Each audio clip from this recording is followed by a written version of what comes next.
सभी दोस्तों को मेरा प्यार भरा नमस्कार। मेरा नाम है सतेंद्र कुमार, कहानियाँ सुनाता हूँ। तो दोस्तों आ जाइए कहानी शुरू करते हैं। परोपकार की ईंट। बहुत समय पहले की बात है। एक विख्यात ऋषि गुरुकुल में बालकों को शिक्षा प्रदान किया करते थे।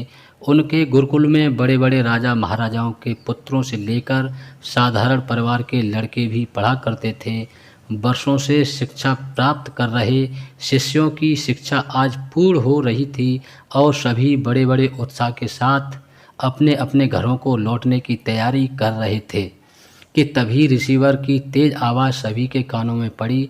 आप सभी मैदान में एकत्रित हो जाएं। आदेश सुनते ही शिष्यों ने ऐसा ही किया। रिसीवर बोले, प्रिय शिष्यों, आज इस गुरुकुल में आपका अंतिम दिन है। मैं चाहता हूं कि यहाँ से प्रस्थान करने से पहले आप सभी एक दौड़ में हिस्सा लें।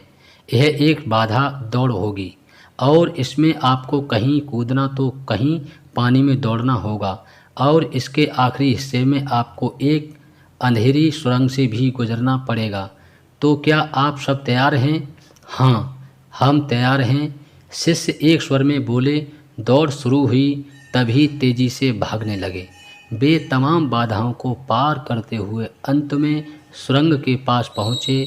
वहाँ बहुत अंधेरा था और उसमें जगह जगह नुकीले पत्थर भी पड़े थे जिनके चुभने पर असहनीय पीड़ा का अनुभव होता था।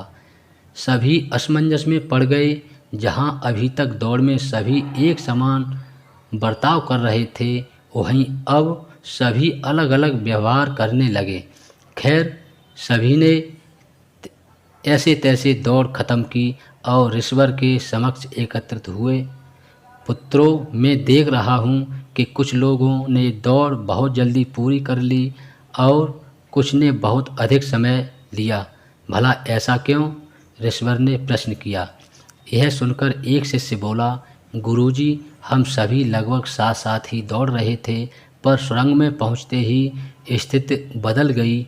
कोई दूसरे को धक्का देकर आगे निकलने में लगा हुआ था तो कोई संभल संभल कर आगे बढ़ रहा था और कुछ तो ऐसे भी थे जो पैरों में चुभ रहे पत्थरों को उठा उठाकर अपनी जेब में रख रहे थे ताकि बाद में आने वाले लोगों को पीड़ा ना सहनी पड़े।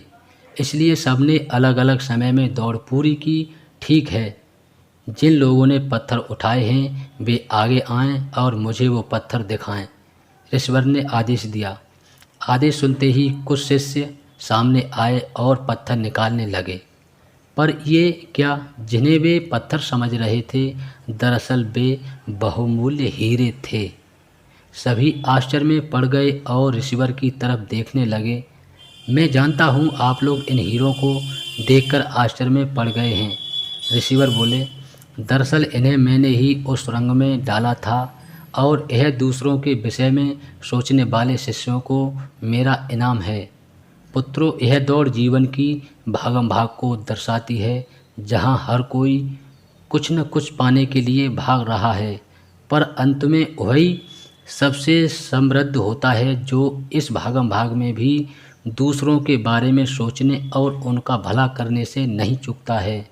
अतः यहाँ से जाते जाते इस बात को गांठ बांध लीजिए कि आप अपने जीवन में सफलता की जो इमारत खड़ी करें उसमें परोपकार की ईंट लगाना कभी ना भूलें। अंततः वही आपकी सबसे अनमोल जमा पूंजी होगी। दोस्तों, कहानी कैसी लगी कमेंट के माध्यम से अवश्य बताएं। लाइक शेयर करें और चैनल को सब्सक्राइब करना ना भूलें। धन्यवाद।